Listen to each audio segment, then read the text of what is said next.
So imagine tonight, when you wake up in the middle of the night, you look across your dark room, and in the corner, you see a dark, shadowy figure watching you. You try to get up, but you can't. You try to scream, but you can't. The figure moves from the corner, and it's just closer and closer to you. When finally you're able to get up and you turn on your light, you look around the room, and the figure's gone. Did you imagine it? Did you dream it? Has this ever happened to you? Well, whether it has or hasn't, I'm sure you've heard the term sleep paralysis before. Tonight, we'll take a look at what it is, some of the terrifying things it brings, and if you suffer from it, how to make it go away. Sleep paralysis is when during awakening or falling asleep, a person is aware but unable to move or speak. During this time, people have been known to see demons, scary creatures, ghosts, aliens, or intruders in their house. I personally have experienced this phenomenon many times in my life for as far back as I can remember. I remember when I was little, I would see a staticky blue outline of a man in my hallway, and over the course of about a week or so, he would get closer and closer, and then after that, he was just gone. In my bedroom as a teenager, I would see an old woman wearing a white dress. Sometimes she would be in the corner, other times in my doorway, or even sometimes she would be right next to my bed when I would wake up.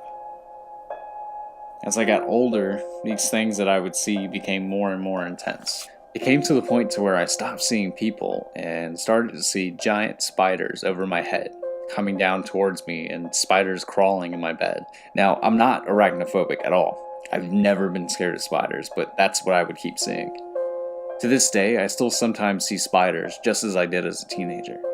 Within the past 4 years or so, what I've seen has turned to much scarier things. When I saw that old lady, I never felt like she wanted to harm me or anything. But these new things I felt are malevolent or wanted to harm me.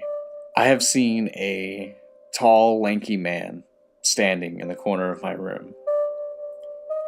To get a better picture of him, think Slender Man, but no white face, just a complete black figure.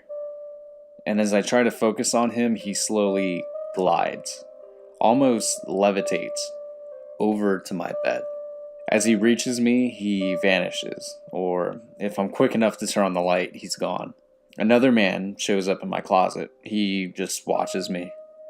Again, I can't make out any features. He just watches and then he's gone. But all of these stories lead to two instances that stand out the most amongst them. The first is when I was still living at my parents' house. I woke up from a nightmare and looked out my window. Next to us was my neighbor's house, and I could see their roof. And what I saw on the roof scared me so badly that I jumped out of bed, picked up the phone, and dialed 911. What I saw was what I can only describe as a gargoyle, which to me, they looked demonic. This thing was perched on the roof and looking down at me with red eyes. It was all black with scaly skin, wings, crouched with strong muscles, short, and had a big nose.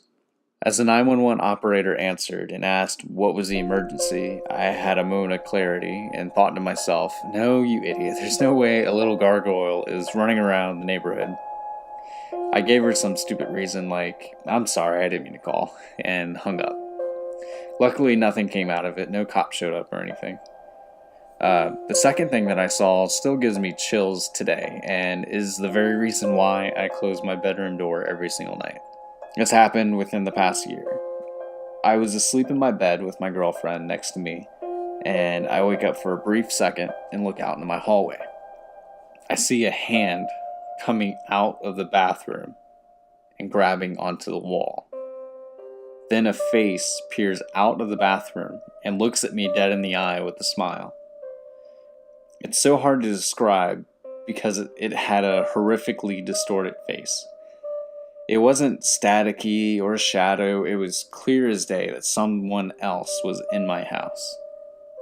It held my gaze for a second, and first, it moved its head back in, and then it slowly moved its hand back in. I threw my covers off, I marched toward the bathroom, I cut on the hallway light and I peered in the bathroom and I cut on that light. I saw nothing. I pulled back the shower curtain and opened all the cabinets, saw nothing. My girlfriend saw all of this and asked me, well, what was I doing? I told her I saw someone. I then proceeded to check every inch of the guest bedroom. I went downstairs, checked every room, every closet, turning on every light in the house. After my search, I finally went back to bed. Usually when I see things, I know they're not real. They're an outline or a shadow, but those 2 times felt real to me. I want to hear from you. Comment below or email me your sleep paralysis stories, and it could be featured in a future video. I want your story to be told too. Because you and I are not alone in these experiences. The phenomenon of sleep paralysis is recorded as far back as ancient Greece. Sleep paralysis was thought to have been caused by demons that would come into your room at night and sit on your chest. The Old English word for them was mare, which is where we get the word nightmare from. So the reason why I'm making this video is because I don't want to see these things anymore, and I don't want you to either. So, number 1, talk about it.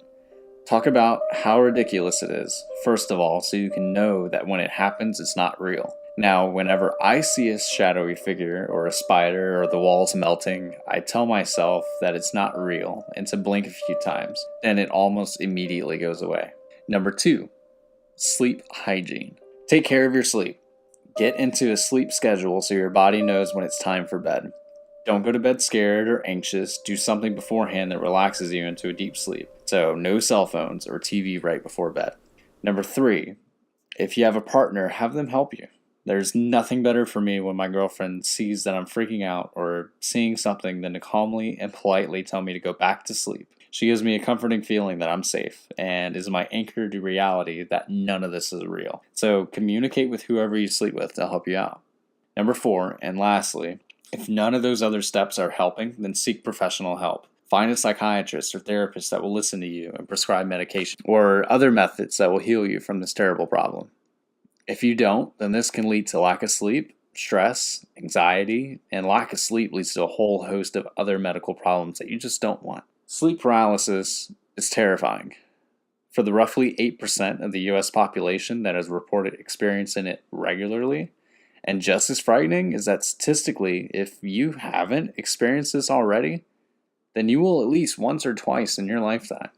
Remember, be in control of your sleep. Close your doors, check your closets and under your bed, and turn on your nightlight if you have to. As always, have a good night, guys. Sleep well.